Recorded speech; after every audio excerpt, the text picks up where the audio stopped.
আপনার মোবাইলের ডিফল্ট ক্যামেরাটা কীভাবে ফটো স্টপ করবেন। ফটো স্টপ করার জন্য এখানে লেখা আছে ফটো স্টপ, এখানে ক্লিক করলে আপনার ফটো স্টপ হয়ে যাবে। তারপরে লেখা আছে পারমিশন, এই পারমিশনে ক্লিক করার পরে আপনার নোট এলাও দেওয়া আছে, এগুলো ক্যামেরা, লোকেশন, মাইক্রোফোন এগুলো এলাও দিয়ে দেওয়া যাবে।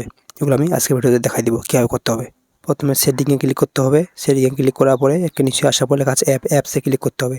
তারপর লেখা আছে অ্যাপ ম্যানেজমেন্ট, এটাতে ক্লিক করতে হবে। তারপরে এখানে সার্চ আইকন আছে, এখানে লিখতে হবে ক্যামেরা লেখার পরে এটা ওপেন করতে হবে। তারপরে লেখা আছে ফটো স্টপ, এই ফটো স্টপে ক্লিক করলে আপনার ক্যামেরাটা ফটো স্টপ হয়ে যাবে।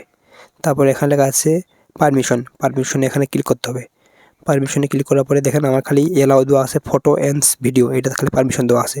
যেমন ক্যামেরা, লোকেশন এগুলো, মাইক্রোফোন এগুলো পারমিশন দেওয়া নেই। আমি কীভাবে পারমিশন দেবো? পারমিশন দেওয়ার জন্য প্রথমে ক্যামেরাতে ক্লিক করতে হবে। Allow only wheel using the app, মানে কিছুক্ষণের জন্য পারমিশন দেবো। আর কাছে এসকেপ এভরি টাইম, মানে সবসময়। আমি এসকেপ এভরি টাইম করে দিলাম। তারপরে ব্যাক হয়ে আসলাম। তারপরে আবার এই দেখেন এটা পারমিশনটা হয়ে গেছে, এসকেপ এভরি টাইম। তারপরে লেখা আছে মাইক্রোফোনে ক্লিক করে দিলাম, আবার এসকেপ এভরি টাইম করে দিলাম সবসময়। আবার ব্যাক হয়ে আসলাম।